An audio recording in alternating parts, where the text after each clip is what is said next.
దుబ్బాకల నేనే ఉన్నా అప్పుడు భారతీయ జనతా పార్టీ నాయకత్వం నిశ్శబ్ద విప్లవం. సో నేను ఉన్నా దుబ్బాకల. అయితే అక్కడ క్యాంపెయిన్ ఇరుపక్షాలు అగ్రెసివ్గా పోయినాయి అన్న. ఇన్ఫ్యాక్ట్ చెప్పాలనంటే కొంతమంది ఇండిపెండెంట్ వాళ్ళు కూడా బాగానే మన గట్టిగానే బొంగరం నింపనికి చూసిరు. అయితే అక్కడ ఒక 15 to 20% ఉంటుంది కదా ఆ చరిష్మా అంటాం కదా. ఆ చరిష్మా రఘునందన్ రావు ఒక మంచిగా ఇట్లా గుంజుకొని వచ్చేసిండు, నీట్గా ఇట్లా గుంజుకొని వచ్చేసిండు. ఆ చరిష్మా ఈడ నాకు ఎవ్వరు కనబడలే ముగ్గురికి. వెనకటికి ఒక ట్వీట్ వచ్చింది ఒక నాయకుడిది భారతీయ జనతా పార్టీలో.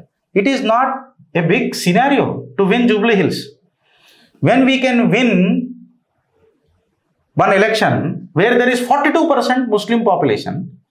42% ఉన్న ముస్లిం పాపులేషన్ ఉన్న జాగలో మనం గెలవచ్చు. 37% ఉన్న జూబ్లీ హిల్స్లో మనం ఎందుకు గెలవం? అదిగా డంకేపే చోటు. గోరక్షకుడికి ప్రాణం జూబ్లీ హిల్స్ ఎలక్షన్ వస్తే పాపం ఆ పేరు వచ్చింది.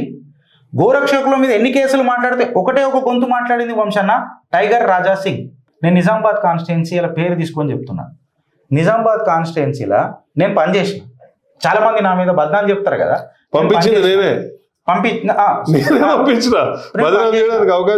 పనిచేసిన కదా. నేను దుబ్బాకలో కూడా పనిచేసిన కదా, కరీంనగర్ లో కూడా చేసిన.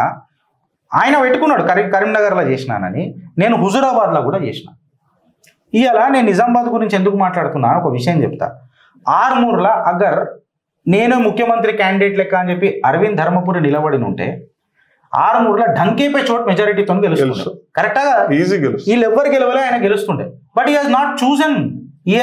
ఆయన ఏమన్నా నేను ఒక సెకండ్ లైన్ ని ఫామ్ చేస్తా, అసెంబ్లీలో రిప్రజెంటేషన్ పెడతాను. కొరుట్లకు పోయి ఏం లేని జాగలో కూడా ఓట్ షేర్ పెంచిండు.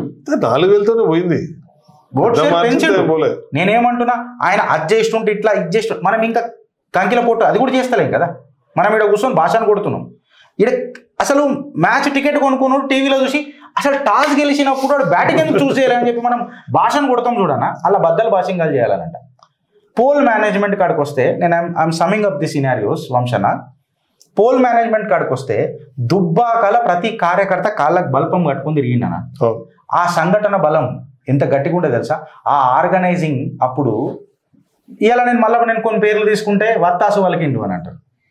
వత్తాసు వలికిండు ఏముంది, ఎంత హార్డ్ వర్క్ చేసింది రఘునందన్ రావు, మనం చూడలేదా? సంఘటన బలం అంత గట్టిగా ఉండే. పోల్ మేనేజ్మెంట్ డయాబెటిక్ మళ్ళీ అయినా కూడా ఎఫర్ట్ చూసి అసలు ఏమైనా అయిపోతారో అయినా అనుకున్నాం.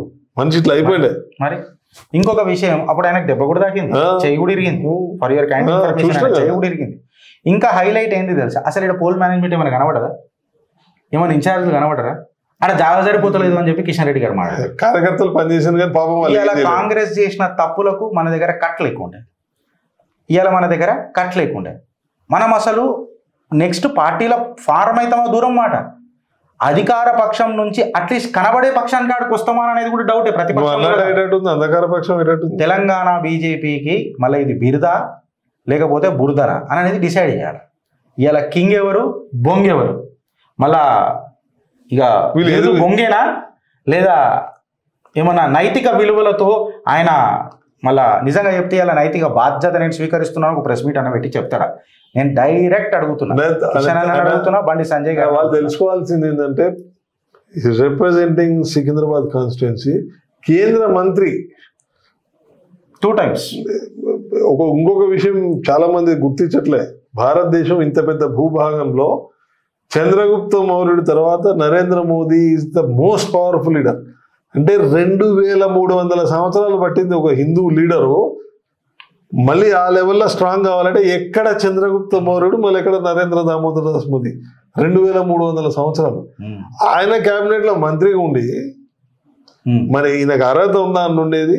అర్హత ఉంటే వాళ్ళు ఎందుకు ఉంచుకుంటున్నారు, ఎవరు ప్రశ్నించాలనే విషయం కాదన్నా. ఇలా కొంచెం మనం మాట్లాడదాం. Whether this calls for a resignation. ఆయనకి నువ్వు రిజిగ్నేషన్ నువ్వు కాదు, నువ్వు పొద్దున్న సాయంత్రం పట్టించుకోవడం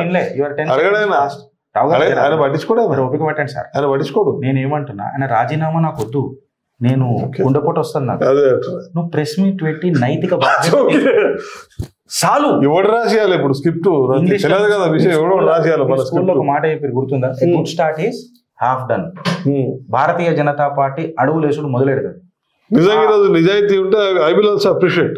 అరే ధైర్యంగా వచ్చిండు ప్రెస్ మీట్ పెట్టిండు మరి దమ్ముండే లంకల దీపక్ రెడ్డి చెప్తున్నానా ఈజ్ ఇన్సిగ్నిఫికెంట్ మంచోడు లంకల దీపక్ రెడ్డి వచ్చిండు నువ్వు వచ్చిండు అంతే ఆయనదేం నోరు లేదు ఆయన లేనే లేదు పెట్టుకున్నా మాట్లాడినిచ్చి రైలు ఇక్కడ నోరెత్తనేలే మళ్ళా మాట్లాడినిచ్చిరా నేను ఏమంటున్నా నేను ఇక్కడ విన్నానా లంకల దీపక్ రెడ్డికి నాకు సానుభూతి ఉందని అంటలేను అట్లా సానుభూతులు ఉంటే నేను ముందే సపోర్ట్ చేస్తుండే కదా ఇంకొక విషయం తెలుసా అన్న లంకల దీపక్ రెడ్డి అని మీ మనసంతా ఉన్నప్పుడు ముందే డిక్లేర్ చేసి పడుతూ ఉండే కదా 6 నెలల ముందు ఊరించి కాంపిటీషన్ ఉన్నట్టు అదే పాట ఉంటది కదరా మీ రీల్స్ లలో కోయ్ కోయ్ కేక్ ని కోయ్ కోయ్ కోయ్ అనుకుంటా కోషి కోషి అని అన్నారు కాంపిటీషన్ ఉన్నట్టు